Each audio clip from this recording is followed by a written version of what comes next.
Hey everybody, I'm outside. I thought I'd do something a little different this time since a nice summer night in Portland and record this lecture video outside instead of my hot, sweaty attic, which is where I usually am. I'm here in northeast Portland where there's just life as usual. Look, there's a baby walking down the street. So, so I wanted to add another addition to this important section on racism. We've talked about sort of the ideology behind slavery, which is a factor in what's going on now, especially with the Black Lives Matter movement. We talked about the sort of personal tools of prejudice. We're going to get into a section a little bit later on institutional racism, how racism is reinforced in things like housing and law enforcement. But I wanted to spend some time talking about hate crimes because besides the fact that that's the work that I do, the hate crime discussion is the perfect way to talk about trauma and how trauma works. And first of all, we have to define the terms. We'll see how this goes. When people say, "Hey Randy, isn't every crime a hate crime?"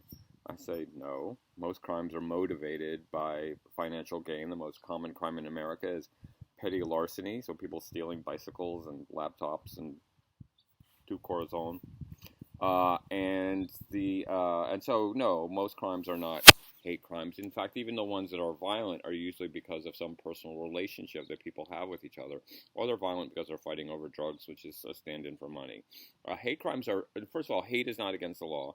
You have a First Amendment right to be hateful, to be anti-Semitic, to be homophobic, to be racist, to be whatever. You're protected. If you want to be a Nazi, go for it. I don't think you should, but you have a First Amendment protection that allows you to be a Nazi in America, for better or worse. What a hate crime is something that's already a crime. Murder is a crime. Assault is a crime. Arson is a crime. Vandalism is a crime. But that crime is motivated by a hatred towards that victim's perceived category. So the crime happens because of the person's race or because of the person's sexual orientation. We call it the but-for criterion. But for the hatred that that person had towards that person's category, the crime wouldn't have happened. And so sometimes it gets a little sticky. So, for example, just this yesterday, a couple days ago, we had a murder in Portland. A white guy and a black guy getting in an argument outside of a strip bar. The white guy uses the N-word and then shoots the black guy. Is that a hate crime? Well, the police so far have ruled that it's not, even though it looks like it. White guy using the N-word and murdering a black man, pretty much fits what we would think of as a hate crime. But they were already fighting over something else. I don't know if it was money or a woman or something else. And then the guy just used racist language in the commission of that act that probably would have happened if he hadn't used that word. So sometimes it's a little bit challenging. And what happens with regards to a hate crime, and hate crime laws vary from state to state. Oregon has a pretty robust hate crime law. Georgia finally got one just last week. Wyoming has no hate crime law. There's now 3 states left that don't have hate crime laws. What it means, if you charge someone with a hate crime, murder is murder, right? You're going to get life in prison. But if it was a murder motivated by racism, you're going to get true life in prison. So, for example, the Max murder that we had in 2017, where the guy stabbed 3 people on a Max train and killed 2 of them, even though he targeted white people, that initially was an anti-immigrant, anti-Muslim attack of 2 teenage girls on the train. So he was hit with a hate crime, which created what we call penalty enhancement. You basically raise the penalty to send a message and put those people away for a longer period of time. And where this really makes sense is when people do vandalism. Vandalism is a misdemeanor. Usually people get probation. You can get up to a year in prison if you vandalize based on racial animus or hate crime. So we had an example somewhere, and just last week, where there was a white couple that were upset that there was an official permitted Black Lives Matter painting in the middle of a street, and they went over and they painted over it in black paint to say like they didn't like it. They were charged with a hate crime, and they can spend up to a year in prison for that act. So we call that penalty enhancement. So there's a reason that we do this. So there's a reason that we do these penalty enhancements. Because, and this is the gist of our little talk today, that hate crimes are forms of terrorism. Hate crimes are forms of terrorism. They are meant to terrorize large categories of people. Now, a lot of you are too young to remember 9/11. Oh, God. some of you might not even been born in 2001. But we know that wasn't just a case of 3,000 murders. I mean, why not? The 3,000 people that were killed on the planes in the World Trade Center and the Pentagon, why not just put it down as 3,000 murders? Because the target was America in general, to terrorize everybody in the country. And I can tell you, anybody that lived through that, we were all pretty freaked out after 9/11. No matter where you were, if you were flying in a plane or going up in a tall building, I had, God, it was like at least 6 months to a year. Every time I would drive over the Markham Bridge, I just imagined a plane slamming into it, like a 727 full of families slamming into the I-5 bridge. I mean, it was just like so intense, and that was the goal. The goal, Osama bin Laden didn't have anything against the people that worked in the World Trade Center. They were just a symbol. They were just a symbol to terrorize a larger category of people. So hate crimes work the same way. If somebody's burning a cross in front of a black family's house, it's not just that black family they want to terrorize. It's all African Americans. They're supposed to get the message. You're not wanted here. So when we talk about hate crimes, we talk about them as forms of terrorism. So I want to talk about sort of the levels of trauma that go along with hate crimes, because this is something we've got some good research on, including my research, some good research, and not just mine, but other people's research, looking at the trauma. So what we know, first of all, most crimes are property crimes, meaning stealing stuff and embezzling, money crimes. When we talk about the crime rate in America, we're mainly talking about how many cars are stolen. We're not talking about how many people get murdered. But hate crimes tend to be more violent. There are property hate crimes, people vandalizing and burning churches and things like that, but they tend to be more violent because they are trying to send a message, and they tend to be more violent. So probably the most famous hate crime in Portland was in 1988 when an Ethiopian immigrant named Mulugeta Soroa, who was taking classes at PCC, by the way, was brutally beaten by 3 skinheads with a baseball bat. Took the top of his head completely off. I mean, it was just an incredibly brutal crime that took Soroa's life in 1988. That's the nature of hate crimes. You are sending a message, so the more brutal, the better. So what we know, so get ready here, this is our model. On the first level, the victims are traumatized to a greater level. First of all, they're more likely to die because the attacks are more violent. But if they survive, they are more likely to be physically wounded, meaning needing hospitalization, needing plastic surgery, needing long-term recovery. But also, they are more likely to have psychological damage. So we talked about PTSD, right? So what we know about crime victims is crime victims can have PTSD. If someone, was in a high school when there was a school shooting, there may be PTSD associated with that. If somebody was mugged downtown Portland, they may have PTSD associated with that. So what we see is longer trauma, longer than normal crime victims, that is not only the kind of things we associate with PTSD, but also depression, self-harm, higher rates of alcoholism. People are attacked because who they are, their religion, their sexual orientation, the color of their skin, something that they can't change or shouldn't have to change, and therefore that means they could be attacked again. If I was attacked because I was Muslim,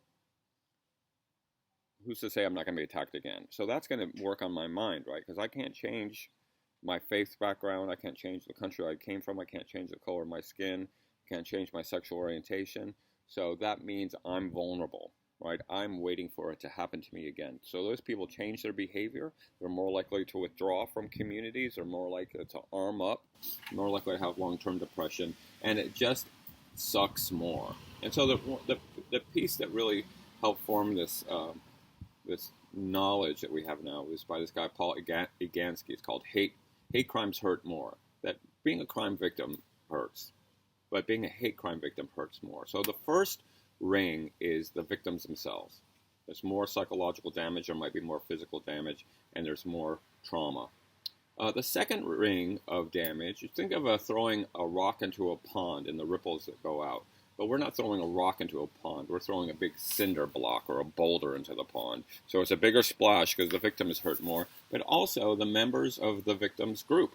So if there's an anti-gay attack, it's not just the victim that suffers more, it's all the LGBTQ people in the community, right? Not just gay, but bi and transgender and everybody else. All those folks are thinking, wow, who's next? Who's gonna? So there's a wave of fear that goes through those communities. So there's this sort of ripple effect of the trauma. When Ethiopian immigrant Mulugeta Seraw was killed, the Ethiopian community, which was small but pretty vibrant in the late 1980s, went into a panic. There was great fear. In fact, I had a student in my class at Portland State University who was Ethiopian, and I was talking about the Seraw murder, and she said, Randy, in 1988, the fall of 1988, my mother was pregnant with me and almost lost the baby because of the stress in the Ethiopian community, that there was so much fear. So there is this ripple effect that the members of that community think, oh my gosh, I'm not safe either. If that guy got murdered, who's to say I'm not going to get murdered? So there's another level of trauma. And then the third level of trauma is the other communities, the other marginalized communities that are often targeted. So when Mulugeta Seraw was killed, yeah, the Ethiopian community panicked, but so did the Latino immigrant community, so did the African American community, so did the LGBTQ community. So other communities are also traumatized because it's a reminder of the power of violent white supremacy, violent hate. People do not want change. People want to preserve things the way they were. And so those communities get stressed. And then, so that's the third level. The fourth level is the community itself starts to suffer. Things start to get divided. Whose side is everybody on? There was a case I worked on in Medford, Oregon, where there was a Latino man, a Jamaican man and his Latino wife and their two kids in Medford, Oregon. If you know anything about Medford, pretty darn, you think Portland's why, go to Medford. These guys burned the letters KKK in their front yard and tried to ignite a homemade bomb. Pretty terrifying, especially when you have little kids. Those folks who were the target of that started to wonder, who else in my white neighborhood is on the side of the people who did this? Who's supporting us and who's supporting them? And so you start to see these divisions within communities where the kind of very social fabric becomes the victim of this collective trauma. And then the place that it happened, the next level is the place that it happened, becomes stigmatized, becomes associated with that crime. Portland is famous for the hate crimes that have happened here. There's people who want to move here who have heard the story of the Max Train murders, or have heard the story of Mulugeta Seraw, or have heard about white supremacist groups marching in the city and say, can I feel safe in that place? You say Laramie, Wyoming, and you know you're talking about Matthew Shepard. You say Jasper, Texas, and you know you're talking about the dragging death of James Byrd Jr., who was dragged behind it. There's lots of good music just rolls down the street. We're talking about the dragging death of James Byrd Jr. You say Idaho, like the whole state of Idaho has kind of been stigmatized. So the place becomes stigmatized. But there's another level of this. So hopefully you've seen that we have waves of trauma that go out. But not only do they go out sort of spatially across groups, the victim is traumatized, the victim's group is traumatized, other groups are traumatized, the community is traumatized, the place is stigmatized, that exists over time. When we're starting our discussion on PTSD, one of the things we were talking about is World War II vets. Remember I told the story about World War II vets who were kind of emotionally triggered by the movie Saving Private Ryan, something that happened 60 years earlier, sent them into this moment where they were right back on the beaches of Normandy. That these collective traumas hide, and they're back there in the back of the mind, and they can come out at times. A news story can bring it out. Something bad happening across town can bring it out. I have a book chapter coming out that interviewed people after the Max murder in 2017. A year later after that, people were still on edge. But not only were the people who were sort of the targets, including immigrant populations, but the Ethiopian community was doubly traumatized, because not only was this horrible racist thing happened on a Max train, but it reminded them of the murder of Mulugeta Seraw in 1988. And many of them told stories about how it was like going right back to the late 1980s. I'm never getting on a Max train again. Why am I living in Portland? I need to get the hell out of here. And so this trauma, goes out in waves.